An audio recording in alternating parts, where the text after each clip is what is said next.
ಯಾವತ್ತಾದ್ರೂ millets based ಪಿಜ್ಜಾನ try ಮಾಡಿದೀರಾ? ನನ್ನ ಲೈಫಲ್ಲೇ one of the best garlic bread ತಿಂದಿದ್ದ ಜಾಗ ಅಂದ್ರೆ ಇದು ಗುರು. ಡಾಮಿನೋಸ್ ಗಿಂತ ಸಕ್ಕತ್ತಾಗಿ ಮಾಡ್ತಾರೆ ಈ ಸ್ಟ್ರೀಟ್ ಸೈಡ್ ಅಲ್ಲಿ ಸಿಗೋ ಗಾರ್ಲಿಕ್ ಬ್ರೆಡ್. ಅಷ್ಟೇ ಅಲ್ಲದೆ ಬರೀ 59 ರೂಪಾಯಿಗೆ ಈ ತರ ಚೀಸಿ ಆಗಿರೋ ಪಿಜ್ಜಾನ ನೀವು ಟ್ರೈ ಮಾಡಬಹುದು. ಯಾವ್ದಪ್ಪ ಈ ಜಾಗ ಅಂದ್ರೆ ಯಲಹಂಕ ಕೊಡಿಗೆಹಳ್ಳಿಲಿ ಇರ್ತಕ್ಕಂತ ರುಚಿ ಬೇಕರ್ಸ್ ಅನ್ನೋ ಈ ಜಾಗಕ್ಕೆ ವಿಸಿಟ್ ಮಾಡಿದ್ದೆ. ಎಕ್ಸಾಕ್ಟ್ ಲೊಕೇಶನ್ ಕೇಳಿದ್ರೆ SM ಫ್ರೆಶ್ ಮಾರ್ಟ್ ಆಪೋಸಿಟ್ ಅಲ್ಲೇ ಇವ್ರ ಕಾರ್ಡ್ ಕೂಡ ಲೊಕೇಟ್ ಆಗಿದೆ. ಸುಮ್ನೆ ಏನೋ ಹೈಪ್ ಕೊಡ್ತಾ ಇಲ್ಲ ಗುರು, 100% ನೀವು ಬಂದು ಟ್ರೈ ಮಾಡಿದ್ಮೇಲೆ ಫಿದಾಗೋದಂತೂ ಗ್ಯಾರಂಟಿ. ಅಷ್ಟು ಸಕ್ಕತ್ತಾಗಿರುತ್ತೆ ಇಲ್ಲಿನ ಗಾರ್ಲಿಕ್ ಬ್ರೆಡ್. ಇವ್ರು ಮಾಡೋ ವಿಧಾನ ನೋಡಿ ನನಗಂತೂ ಶಾಕ್ ಆಗೋಯ್ತು. ಹೆಸರಂತ ಬ್ರ್ಯಾಂಡ್ ಗಳು ಕೂಡ ಇಷ್ಟು ಸಕ್ಕತ್ತಾಗಿರೋದು ಸಿಗುತ್ತೋ ಇಲ್ಲೋ ಗೊತ್ತಿಲ್ಲ.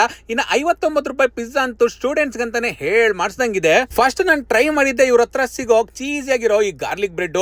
ಒಳಗಡೆ ಪನ್ನೀರ್ ಸ್ಟಫಿಂಗ್ ಎಲ್ಲ ಇಟ್ಟು ಕೊಟ್ಟಿದ್ರು. ತಿನ್ನೋದಕ್ಕಂತೂ ಚೀಸಿಯಾಗಿ ಸೂಪರ್ ಆಗಿ ಸಕ್ಕತ್ತಾಗಿತ್ತು ಗುರು. 59 ರೂಪಾಯಿ ಪಿಜ್ಜಾ ಕೂಡ ಇಲ್ಲಿ ತಿನ್ನೋದಕ್ಕೆ ತುಂಬಾನೇ ಚೆನ್ನಾಗಿರುತ್ತೆ. ಬಜೆಟ್ ಇಲ್ದಿರೋವಾಗ ಇದಂತೂ ಆಪದ್ ಬಂದವಾಗಿರುತ್ತೆ. ಜನ ಅಂತೂ ಇಲ್ಲಿ ಹುಡ್ಕೊಂಬಂದ್ ತಿನ್ನೋದಂತೂ ಗ್ಯಾರಂಟಿ ಗುರು, ಅಷ್ಟು ಸಕ್ಕತ್ತಾಗಿರುತ್ತೆ. ಇವ್ರು ಮಾಡೋದು ಸಾರ್ಡೋ ಪಿಜ್ಜಾ ಅನ್ಬಿಟ್ಟು, ಅದರಲ್ಲೂ ಸ್ಟ್ರೀಟ್ ಸೈಡ್ ಅಲ್ಲಿ ಈ ಪಿಜ್ಜಾಗಳನ್ನ ನೀವು ಟ್ರೈ ಮಾಡ್ಬೇಕಂದ್ರೆ ಯಲಹಂಕಕ್ಕೆ ಮಿಸ್ ಮಾಡದೆ ವಿಸಿಟ್ ಮಾಡಿ. ನೆಕ್ಸ್ಟ್ ಒಂದ್ ಒಳ್ಳೆ ಪಿಜ್ಜಾನ ಟ್ರೈ ಮಾಡೋಣ ಅಂತ ಸ್ಪೈಸಿ ಟ್ರೀಟ್ ನ ಆರ್ಡರ್ ಮಾಡಿದೆ.